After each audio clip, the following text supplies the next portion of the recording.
আসসালামু আলাইকুম। আজকে দেখাবো খুব ঝটপট ফ্রেঞ্চ ফ্রাই বানানোর রেসিপি। তার জন্য প্রথমে আলুগুলোকে লম্বা করে কেটে ভালোভাবে ধুয়ে নিতে হবে। এবার একটি পাত্রে পানি নিয়ে তাতে লবণ দিয়ে আলুগুলো 5 মিনিটের মতো সিদ্ধ করে নিতে হবে।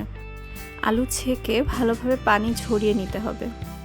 এরপর আলুগুলোর উপর আমি মশলা হিসেবে দিচ্ছি কর্নফ্লাওয়ার, ময়দা, ধনিয়া, জিরা এবং মরিচের গুঁড়া, চাট মশলা এবং গোলমরিচের গুঁড়া।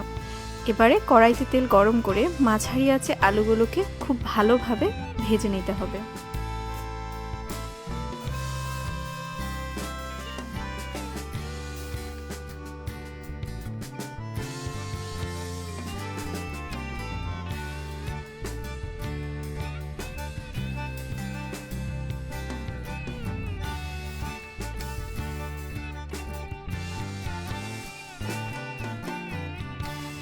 এই তো তৈরি হয়ে গেল খুব অল্প সময়ের মধ্যে ফ্রেঞ্চ ফ্রাই।